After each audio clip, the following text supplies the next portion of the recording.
മറ്റൊരു വാർത്തയിലേക്ക് പോയാൽ കോഴിക്കോട് പൂവാട്ടുപറമ്പിൽ നിർത്തിയിട്ട കാറിൽ നിന്നും 40 ലക്ഷം രൂപ കവർന്നതായി പരാതി. സ്വകാര്യ ആശുപത്രിയുടെ പാർക്കിംഗ് ഏരിയയിൽ നിർത്തിയിട്ട കാറിന്റെ ഗ്ലാസ് തകർത്താണ് കവർച്ച നടന്നത്.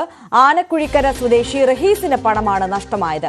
MS അനീഷ് കുമാർ ചേരുന്നു വിവരങ്ങളുമായി. അനീഷ്, എന്തായാലും ഈ കാറിൽ ഇത്രത്തോളം വലിയ തുക ഉണ്ട് എന്ന് അറിയുന്ന ബോധ്യമുള്ള ആരോ നടത്തിയ ഒരു മോഷണം എന്ന നിലയിൽ തന്നെയാണോ പോലീസ് ഇതിനെ കാണുന്നത്? മാത്രവുമല്ല, ഈ വ്യക്തിയുടെ കയ്യിൽ ഇത്രത്തോളം വലിയൊരു സംഖ്യ എങ്ങനെ വന്നു എന്നുള്ള സംശയം കൂടി ഉയരുന്നില്ലേ?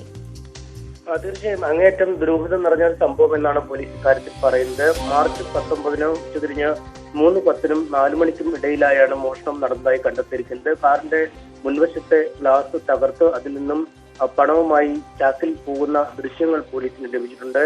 പണം ചാക്കിലാക്കിയാണ് കാർ സൂക്ഷിച്ചെന്ന് റഹീസും പോലീസിന് ആനക്കുഴിക്കര സ്വദേശി റഹീസാണ് പരാതി നൽകിയിരിക്കുന്നത്. ഒരു ഹാർഡ്ബോർഡ് കൂടിനകത്താക്കി അത് ഈ ചാക്കിലാക്കിയാണ് കാറിൽ സൂക്ഷിച്ചതെന്നാണ് ഇയാൾ പറയുന്നത്. ഇയാളുടെ ഭാര്യാപിതാവിൽ നിന്ന് ലഭിച്ച പണവും മറ്റു ഒരിടത്തു നിന്നും വാങ്ങിയ പണവും അടക്കമാണ് ഈ 40 ലക്ഷം രൂപ കാറിൽ സൂക്ഷിച്ചിരുന്നത്.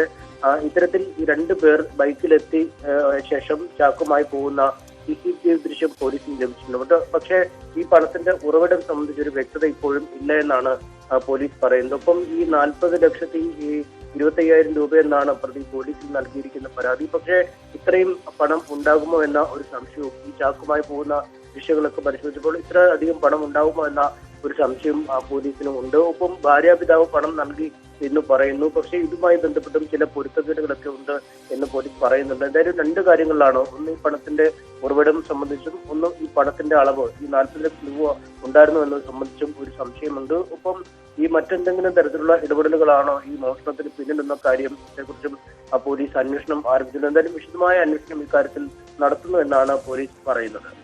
തീർച്ചയായും MS അനീഷ് കുമാറാണ് വിശദാംശങ്ങൾ നൽകിയത്.